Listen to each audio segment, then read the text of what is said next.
ಏನು ಕೆರೆ ನೀರು ತುಂಬಿಸಿದ್ಕ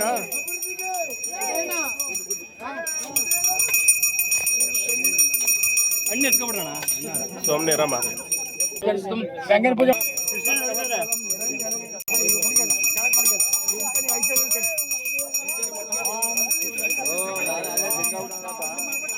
ನೀರಿಗೆ ತಗೊಬಿಡಿ ಅಂತ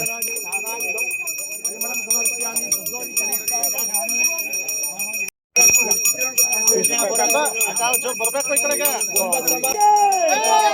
ಅಮ್ಮ ನೀವು ಬನ್ನಿ ಅಮ್ಮ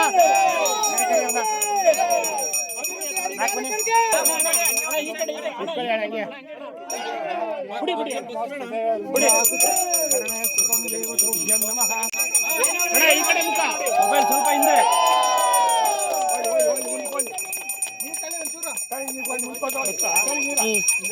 ಬತ್ತ ಪಾಣ್ಯಣ ಬತ್ತ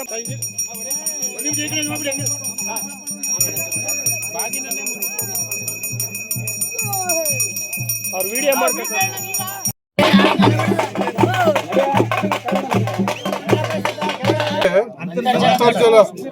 ಅಂತರ್ಜಲ ವೃದ್ಧಿ ಆಗ್ತದೆ. ಯಾಕೆಂದ್ರೆ ನಮಗೆ ಈ ಭಾಗದಲ್ಲಿ ಯಾವುದೇ ವಾಟರ್ ಸೋರ್ಸ್ ಇಲ್ಲ.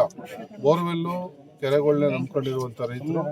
ಬೋರ್ವೆಲ್ ಇರೋದಕ್ಕೆ ಏನಂದ್ರೆ ಕೆರೆಯಲ್ಲಿ ನೀರು ಇದ್ರೆ ಅಂತರ್ಜಲ ವೃದ್ಧಿ ಅಂದರೆ ಬೋರ್ವೆಲ್ಗಳು ಯಾವತ್ತೂ ನಿಲ್ಲಲ್ಲ, ಬೋರ್ವೆಲ್ಗಳು ಚಾಲನೆ ಆಗ್ತವೆ. ಅದರಿಂದ ಇನ್ನೂ ಹೆಚ್ಚು 3 ಪಟ್ಟು ಅನುಕೂಲ ಜಾಸ್ತಿನೇ ಆಗ್ತದೆ. ಈಗ ಬಹುಶಃ ಇನ್ನೊಂದು 3 ತಿಂಗಳೊಳಗಡೆ ಪ್ರಾರಂಭ ಮಾಡಬೇಕು ಅಂತ ಗುರಿ ಇಟ್ಕೊಂಡಿದ್ದೀವಿ.